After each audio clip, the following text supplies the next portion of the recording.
Welcome back to my Let's Play for Infinite Space, and this time I'm going to try and take care of Ursula's fleet.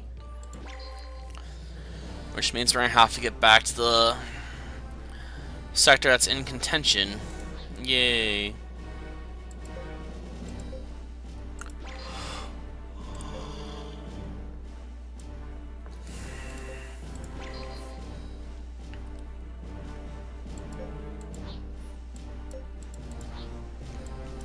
Ugh.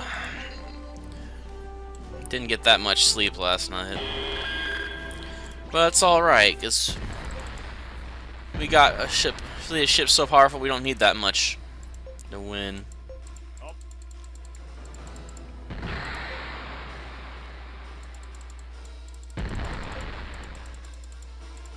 Enemy unit.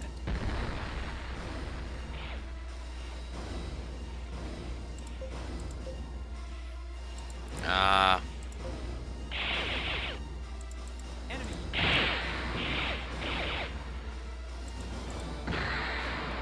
Wrong button.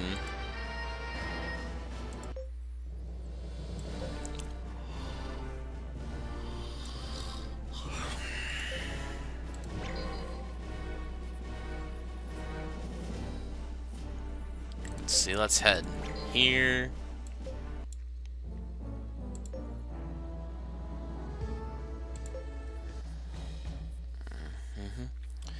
Frontline headquarters, Kevin is delivering orders in a rapid-fire manner to his officers. His expression is about as serious as it can get. Has something happened, Admiral Norton? Oh, hello, Captain. A Logavian fleet of about 50,000 ships is on the attack. Their objective appears to be the planet Bolag. 50,000? That sounds like something the Libertasian fleet stationed here could handle. Unfortunately, the enemy flagship at the head of their fleet appears invulnerable to our attacks. We'd only end up losing more ships if we went out to intercept them. It's invulnerable? Wait a second. You mean that ship protected by a shield ship? So you know about it. We continue to suffer heavy losses because of that ship. Even now, Bernard and Horton are engaged in a losing battle out the front. What are we gonna do, Yuri? We're just asking for trouble if we mess around with that ship. True, we can't just ignore it either. We'd better think of something. Let me handle it. A surprisingly young sounding voice rings out from behind Yuri and company, who has been lost in thought. Alec? Yuri seems slightly perplexed at Alec's bold request. Alec looks like a completely different person from the timid young man that Yuri thought he knew. Captain, let me join the battle as first officer. I won't fail you. I'll put everything I learned from Master Jen to good use. Okay, I'm counting on you, Alec. I won't let you down.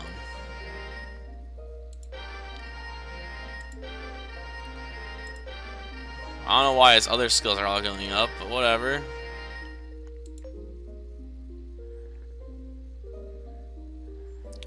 Now then, Captain, the enemy flagship has been spotted in the sector ahead of the Anon sector. If you can destroy that ship, we should be able to handle the rest. Okay, we'll set out right away.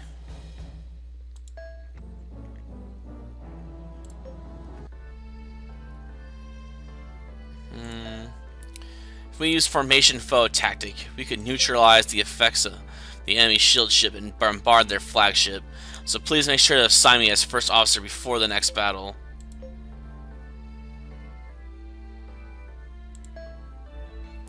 That's what I plan on doing, Alec. I'm going to need you and Franny's help in defeating the enemy. I'll do my best. Franny's dead, though. It's depressing but true. Curse you, game. Killing off all the cool characters. And why are they always women?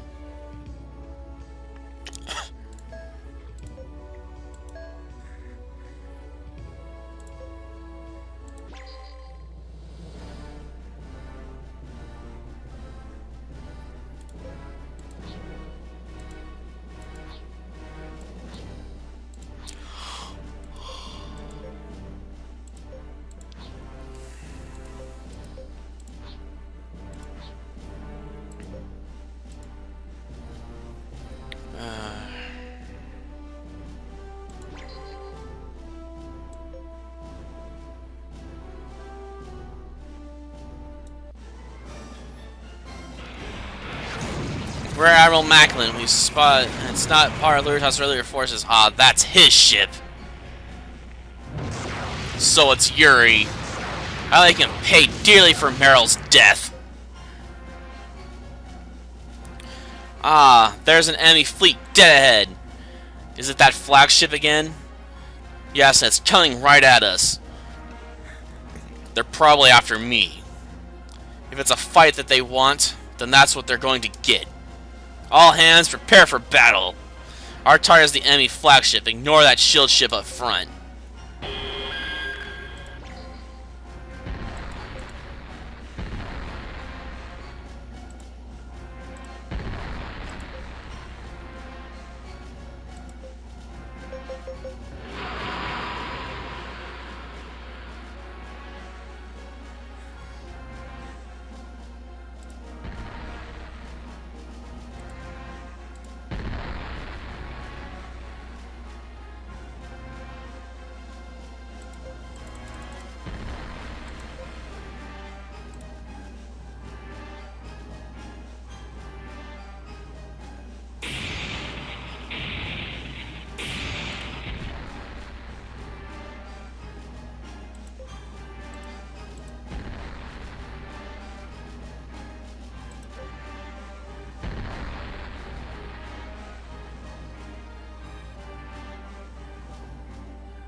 Okay, use formation flow again.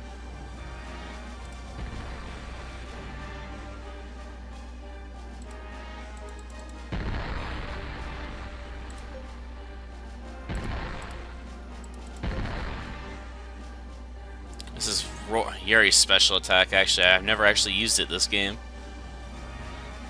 Oh, pause out again. Well,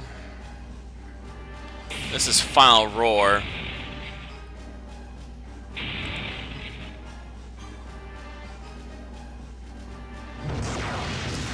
We can't hold out much longer. No, we can do it. We have to. Bring us in the point-blank range. We're going to open up with everything we have.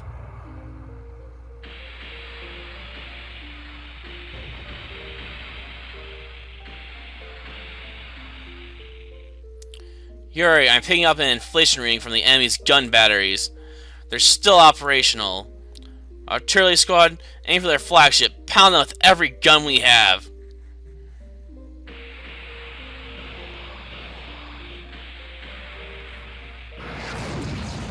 The inflation inverter is failing. We're losing power. Then use the main guns only. Divert all power there. We must avenge Merril's. Huh?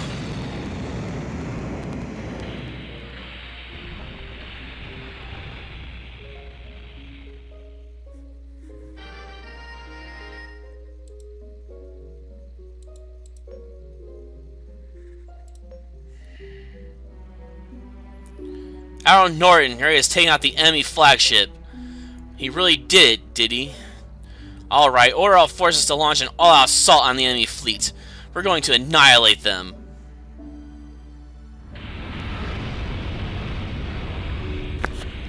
Oops, hit the mic.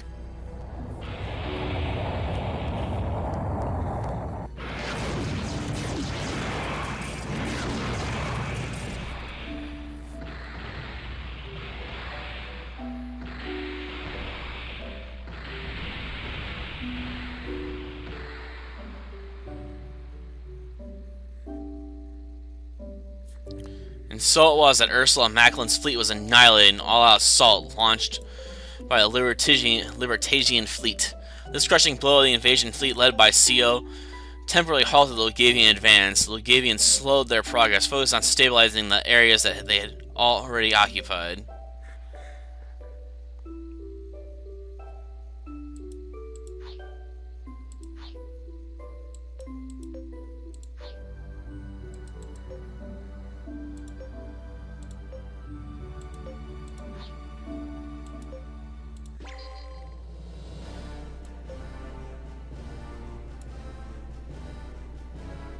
Captain, mind if I have a little word with you?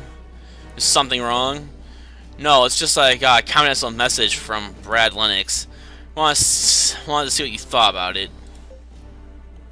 Thomasville slides his chair over as he wants Yuri to move in front of the monitor so he can read the message himself. Here's a closer take a look. During my ongoing investigation of the Voidgate accident, I confirmed 2 other similar incidents. In addition, the President has received a message from Patriarch Bodge of Adias that can be interpreted as claiming responsibility. I don't get it. This has got to mean the Voidgate accidents are really terrorist acts by Adias fanatics, don't you think? Yeah, but normal people shouldn't be able to manipulate Voidgates in any way, shape, or form. I think our best bet would be to go talk with Lennox about this face to face. Okay, it says here he's back at FSN headquarters right now. So should I set a course for Merril Guild? Yeah, let's go.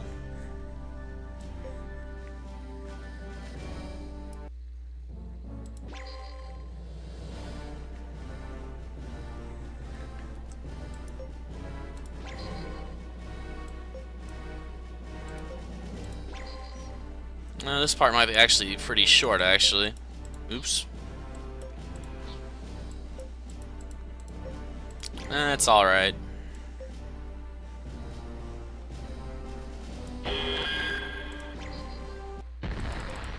Yeah, I know I don't have to fight these guys. Enemy.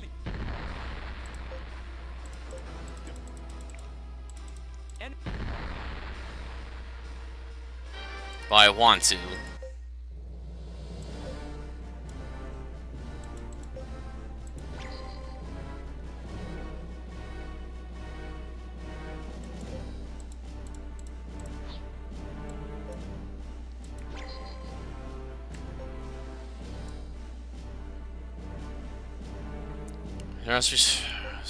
Okay, got new science upgrade, huh? Let's improve durability, why not?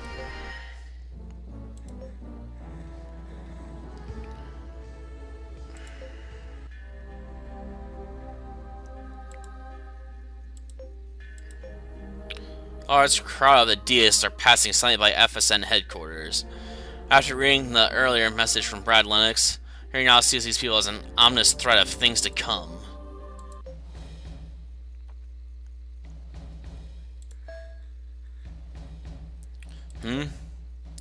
Seems a bit surprised when he enters the office and sees who's there. Lure saying Lord Roth and a number of other Gallic officers are gathered around a table with Brad Lennox. Captain, did you read that message I sent you earlier? Yeah, you said something about the Adias playing a part in the Voidgate accident. Really think it's a terrorist act by a deist extremist? Well, it's too early to say. I was just reporting the current situation to Vice Admiral Sanct here when you came in. In fact, I'd like for all of you to hear this too. Hit the mic again. First off, it turns out that 3 different cases of ships disappearing during gate passages have come to light. Around the same time these were happening, Patriarch Bode of the Deists sent the following declaration to the Federation President.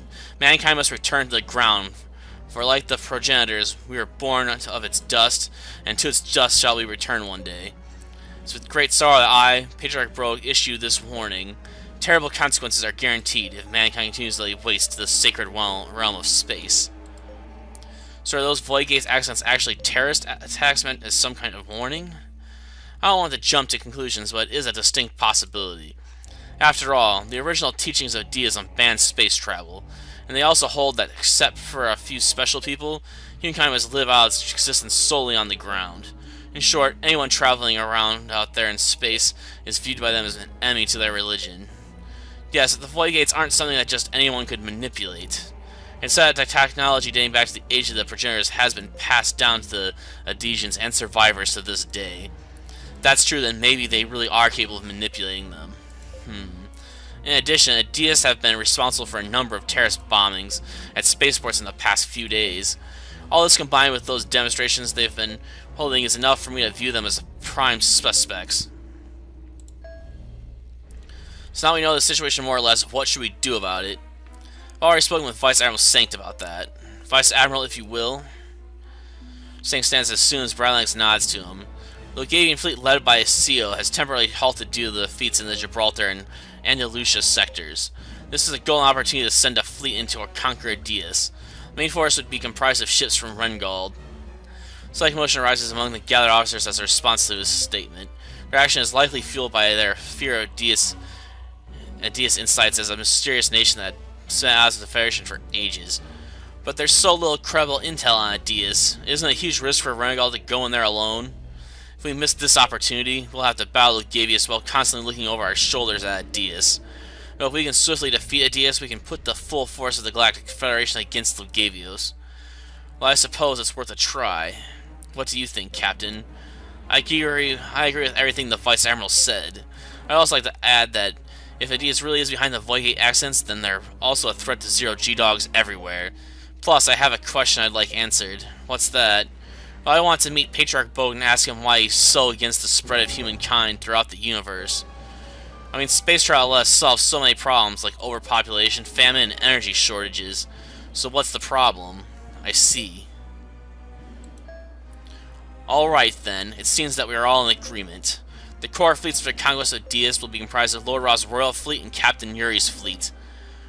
Why assign me as a core fleet? You're no longer simply a visiting officer in our eyes, Captain. No, you've become an integral part of our military, and as such we'd like you to command part of the invasion force. But, Captain, please say that you'll accept. I'd very much like the opportunity to fight under your command. I have no qualms about having you at the helm either, Captain. Well, Captain, alright, I accept. That's great. I look forward to working with you yet again, Captain. Shakes the hands of thoroughly delighted Dietrich Schneiser. His smile fading here, then addresses Luger Sanct with a hint of unease in his voice. So should we make for Deus as soon as we're ready? Yes, I'll dispatch the accompanying fleet as soon as you depart. Alright then. Grim look before leaving the room with the rest of his party.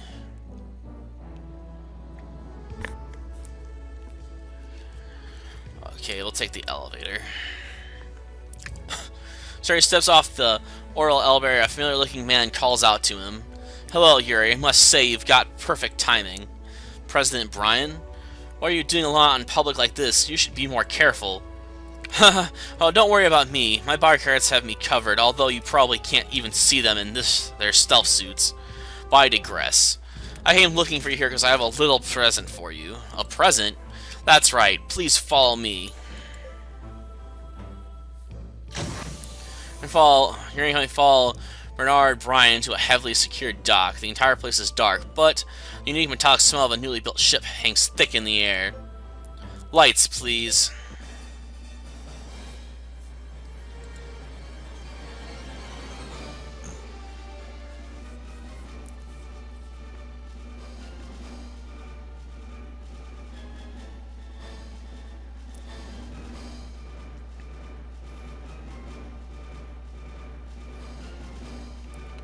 Of a Staffy class? You mean this ship was developed by orders? Oh, so you've heard of it. I suppose I shouldn't be surprised.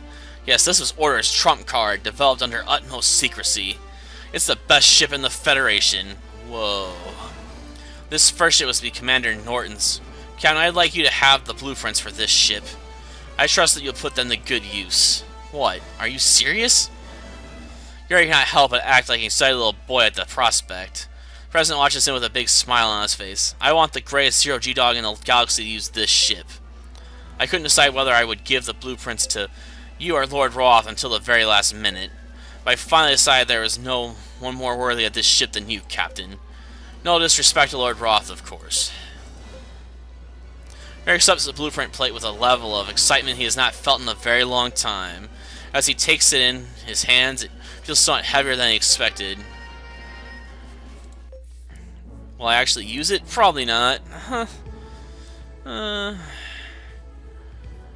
guess we can do a couple more things before we have to head to Deus. So let's do some recruitment real fast, which means we're gonna head to Greymouth first, actually. We can recruit Kyle Larson here because we didn't pick up the Carl Kitson. If we had, we'd be getting 2 ship blueprints, but as it stands, we'll get a character. This building has remained empty since Orders was disbanded and moved out. There's no sign of anything in the deathly silent building. This is the price we paid for letting you slip from our grasp. So he slowly starts speaking to Yuri from behind. Turns around to find a man dressed in the uniform of a Libertasian officer. And you are Captain Kyle Larson, Beta Sector Fleet, Galactic Federation. I once tried to apprehend you in the Exobelt sector until that is Rengald suddenly swooped in and snatched you right from our grasp. Oh, right. I should have apprehended you at all costs, even if that meant engaging the Rengalic fleet. But I hesitated, and the results are now painfully visible. That Kyle Larson nods towards Order's empty headquarters and gives a wry grin. Are you here to give me a piece of your mind or something? No, that didn't even cross my mind. I just wanted to speak to you face to face, man to man. Okay. Libertas is now considering assigning a visiting officer to your ship, and I intend to submit my name for the job. If you can consider having me serve on board, stop by and see me at the Libertasian embassy later. Ugh. That Larson promptly turns around and leaves.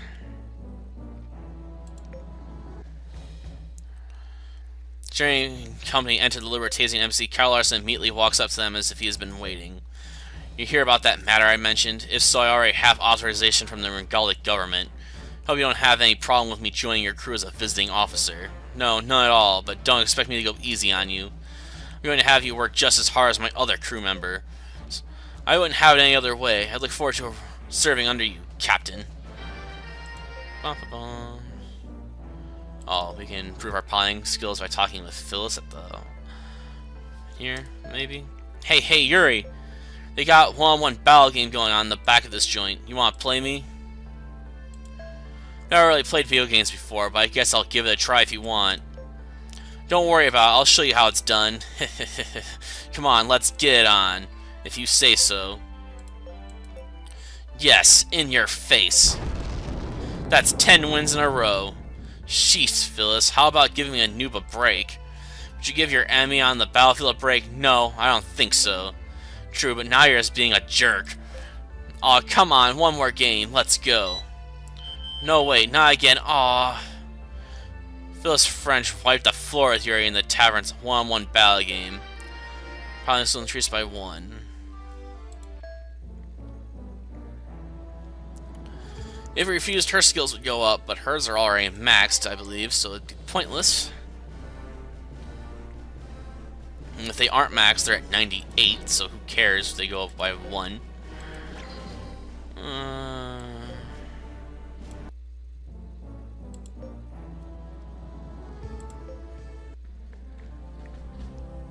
A middle-aged man wearing clothes made of exquisite fabric sitting in the embassy's reception room.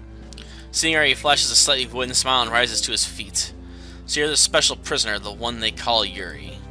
Yes, and you are... Eitor, Grand Duke of Amanzo. Oh. Hearing Yuri realizes what was behind the man's smile when he first caught a glimpse of him. Our quarrels with Rengal are in the past now. I fully intend to put all of our efforts towards assisting the Federation. Jeez, I can't talk right now. The Grand Duke tries his best to muster a real smile this time as he extends his slender white hand. Yuri takes in his own powerful hand and the two exchange a firm handshake. Now is when we both have to think about what's to come. I hope we'll be on the same page.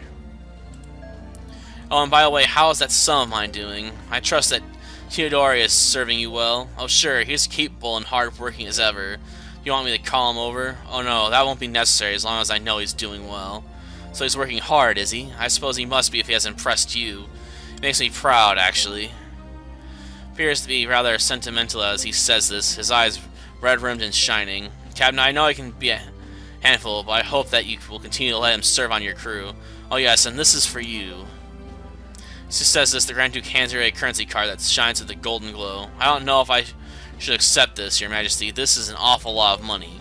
Don't be ridiculous. It's the least I could do as a parent. And we can't do anything else there. We got 10,000 G.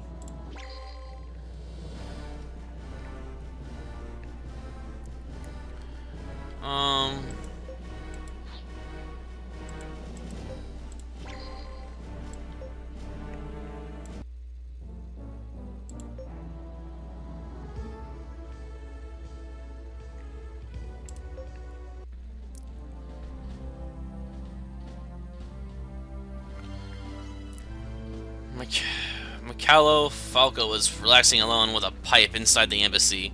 Appears to be deep in thought. Oh, and there is something I wanted to ask you. Go ahead. Yeah, so forgive me for asking such a personal question, but, go on. Do you already have a special person in your life? A life partner, I mean? Oh,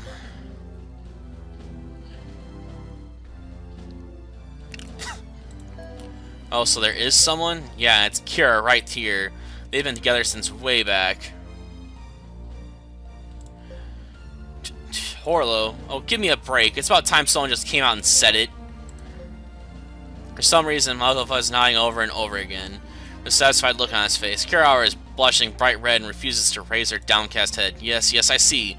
So you have a special someone. That puts my mind at ease. What's this all about anyway? Oh, no, never mind. It wasn't anything important. Captain, I'd like to add to the manpower on your ship. This is my way of showing how committed my nation is to the war effort.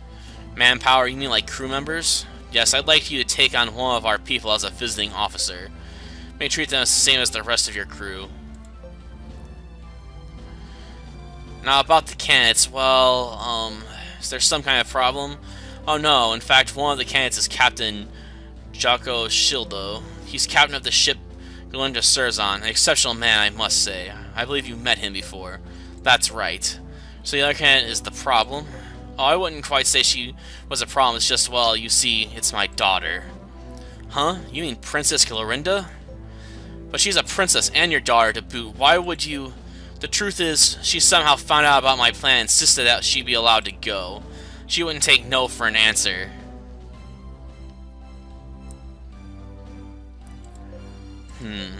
So what do you think? If you're looking for pure skill, Shill is the obvious choice, but...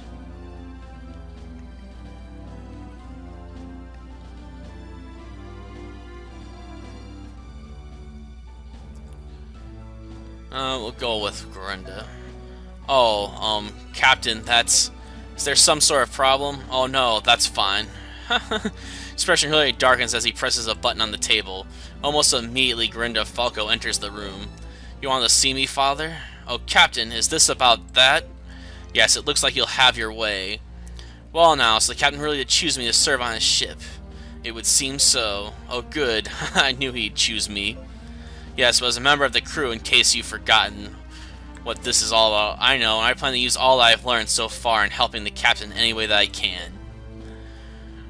Michelle Falco, next to his thoroughly delighted daughter, appears to be in foul mood and does not utter a word. Linda Falco joins your crew. If this was our second playthrough, we'd also get a mobile weapon here, but since we're not, we don't.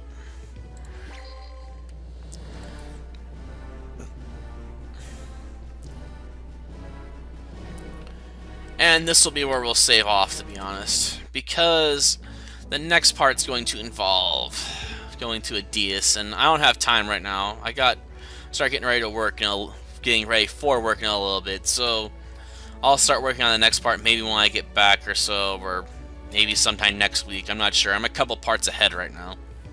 So see you guys next time.